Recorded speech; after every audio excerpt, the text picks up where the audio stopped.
Hi everyone, I'm Rajesh.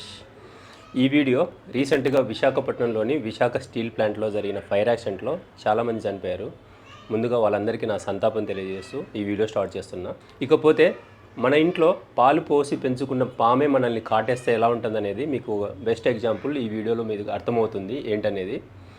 ఇకపోతే వివరాల్లోకి వెళ్తే మన ప్రైమ్ మినిస్టర్ మోడీ గారు దేశంలో ఉన్న ఆల్ స్టీల్ ప్లాంట్స్ అన్నింటినీ ప్రైవేటైజేషన్ చేయడం స్టార్ట్ చేశారనమాట. యాజ్ ఏ ప్రైమ్ మినిస్టర్గా తన మెయిన్ ఇంటెన్షన్ ఏంటంటే ఈ స్టీల్ ప్లాంట్స్ అన్నీ కమర్షియల్ ఆర్గనైజేషన్స్, అంటే స్టీల్ అమ్మడం ద్వారా దాని లాభాలు ఆర్జించే కంపెనీలు అనమాట. సో గవర్నమెంట్ అనేది ఫోకసెస్ పబ్లిక్ సర్వీస్ మీద ఉండాలి కానీ ప్రాఫిట్ని ఆర్జించడంలో ఉండకూడదు అన్నట్టుగా ఇది ప్రైవేటైజేషన్ చేస్తే ప్రైవేట్ వ్యక్తులు ప్రాఫిటబుల్గా ఎక్కువ లాభాలు గడించే ఛాన్స్ ఉంటుంది, ఎఫెక్టివ్గా రన్ అవుతాయనే మెయిన్ ఇంటెన్షన్తో ప్రైవేటైజేషన్ చేయడం స్టార్ట్ చేశారు. దేశంలో చాలా వరకు కంపెనీలు కూడా ప్రైవేటైజ్ అయిపోయాయి. బట్ ఆంధ్రప్రదేశ్కి వచ్చేసరికి టీడీపీ లీడర్ చంద్రబాబు నాయుడు గారు, తర్వాత జనసేన పార్టీ లీడర్ పవన్ కళ్యాణ్ గారు సెంట్రల్ గవర్నమెంట్లో ఫైట్ చేసేసి దాన్ని ప్రైవేటైజేషన్ చేయకుండా ఆపారనమాట. సో ఈ ప్రైవేటైజేషన్ జరగకుండా ఆపడం వల్ల ఎవరికి ఎలాగ నష్టం జరుగుతుందో తెలియదు, కానీ ఒకరికి మాత్రము చాలా ఎక్కువగా నష్టం జరుగుతుంది. వాళ్ళు ఎవరంటే పని దొంగలకి చాలా విపరీతంగా నష్టం ఉంటుంది అనమాట ఏదైనా ప్రైవేటైజేషన్ అయినప్పుడు. మీకు బెస్ట్ ఎగ్జాంపుల్ షేర్ చేసుకోవాలి. నేను విశాఖపట్నంలో ఒక వ్యాక్సినేషన్ కంపెనీలో పనిచేసేటప్పుడు అక్కడ స్టీల్ ప్లాంట్లో ఉన్న హాస్పిటల్కి నేను ఫ్రీక్వెంట్గా వెళ్ళేవాడిని, మంత్లీ 1 or 2 అలా వెళ్ళేవాడిని అనమాట.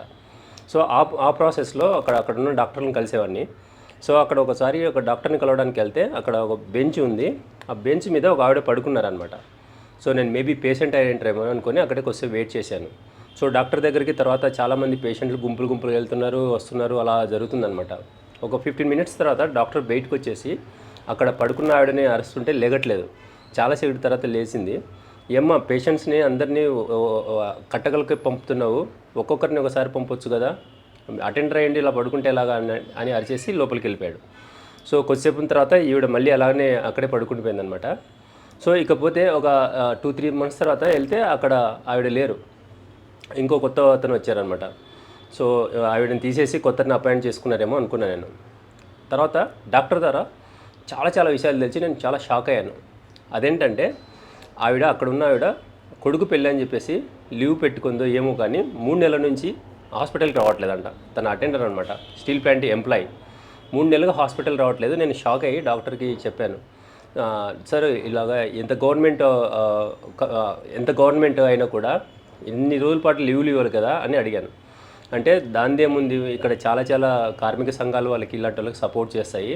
ఆవిడ ఎవరినో ఒక 10,000 ఇచ్చేసి అక్కడ అరేంజ్ చేసింది, తను అటెండర్గా ఉంటుంది, తను మాత్రం 3 నెలల నుంచి రాలేదు.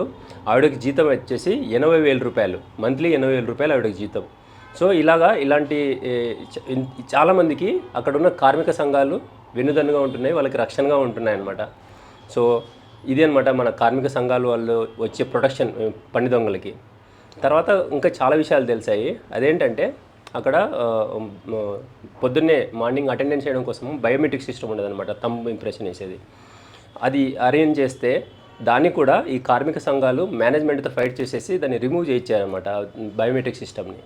ఇంకా ఇంతే కాదు, ఆ స్టీల్ ప్లాంట్లో చాలా వరకు అన్స్కిల్డ్ వాళ్ళు గవర్నమెంట్ ఎంప్లాయీస్గా ఉంటూ సరిగ్గా పని చేయకుండా అలాగనే ఉంటూ చాలామంది ఉన్నారు. వాళ్ళకు కూడా కార్మిక సంఘాలు దాన్ని వెన్నుదన్నుగా ఉంటున్నాయి.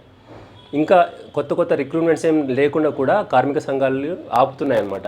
సో స్కిల్డ్ పీపుల్ అంతా బయట ఇంజనీరింగ్ చేసిన వాళ్ళు కూడా మంచి క్వాలిఫికేషన్ ఉండి కూడా ఇలాంటి రిక్రూట్మెంట్స్ ఓపెన్ అవ్వకపోవడం వల్ల స్టీల్ ప్లాంట్కి రాలేకపోతున్నారు. అలానే అన్స్కిల్డ్ పీపుల్ వాళ్ళు చాలామంది ఉంటున్నారు అక్కడ స్టీల్ ప్లాంట్లో. ఈ స్టీల్ ప్లాంట్లో మొన్న జరిగిన ఫైర్ యాక్సిడెంట్ అనేది చాలా కొత్త ఏం కాదు. ఒక 1 yearకి ఒకసారి లేదా 2 సంవత్సరాలకు ఒకసారి ఇలా ఫర్నేస్ బ్లాస్ట్ అవడం అనేది చాలా చూసాం పేపర్లలో, మన న్యూస్లలో. సో ఇదంతా ఎందుకు జరుగుతుందంటే ఈ కార్మిక సంఘాల వాళ్ళు ఎవరైతే ఉన్నారో వాళ్ళు అన్స్కిల్డ్ పీపుల్కి వెన్నుదన్నుగా ఉండి ఇలాంటి హాస్పిటల్లో 3 నెలల నుంచి కూడా రాకుండా కూడా దానికి ప్రొటెక్షన్ ఇచ్చుకుంటూ ఇలాంటి వాళ్ళని ఎన్కేసి వస్తుండడం వల్ల ఇలా స్టీల్ ప్లాంట్లో ఇలాంటి ఫైర్ యాక్సిడెంట్లు అవుతున్నాయని చెప్పేసి నా ఒపీనియన్.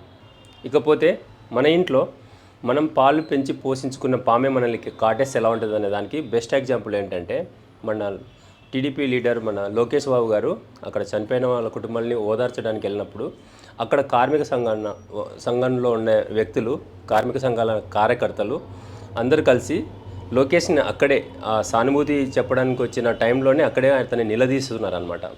సో ఈ కార్మిక సంఘాల వాళ్ళు యాక్చువల్గా వెన్నుదన్నుగా ఉండేది ఒక పన్ని దొంగలకి తప్పక ఎంటైర్ ఒక స్టీల్ ప్లాంట్ని ఎఫెక్టివ్గా రన్ చేసే దాంట్లో మాత్రం వాళ్ళు వెన్నుదన్నుగా ఉండరు, గవర్నమెంట్కి కోఆపరేట్ చేయరు. బట్ ఆ పన్ని దొంగలకు మాత్రం చాలా చాలా రక్షణగా ఉంటారు. సో ఆ ప్రైవేటైజేషన్ ఆపింది చంద్రబాబు నాయుడు గారు, తర్వాత పవన్ కళ్యాణ్ గారు, ఈ లోకేష్ బాబు గారు, ఇలాంటి వాళ్ళంతా కలిస్తేనే సెంట్రల్ గవర్నమెంట్తో ఫైట్ చేసినందువల్ల ఆగిపోయిందనమాట ప్రైవేటైజేషన్ అనేది. చివరికి ఈ కార్మిక సంఘాల వ్యక్తులు ఆ లోకేష్ బాబునే అందరి ముందర అలాగ ఆడిపోసుకోవడం చూస్తుంటే నాకు ఈ పాము సామెత గుర్తొచ్చేసి మీతో షేర్ చేసుకుంటున్నాను. సో ఇప్పుడు దీన్ని బట్టి మీకు అర్థమవుతుంది దేశంలో కొన్ని కంపెనీలను నిజంగానే ప్రైవేటైజ్ చేయాలా లేదంటే చేయకూడదు అనేది మీ నిర్ణయానికి వదిలేసేస్తున్నాను. Thank you very much for watching my video. Once again I'm Rajesh. Welcome to my YouTube channel @krajesh6828.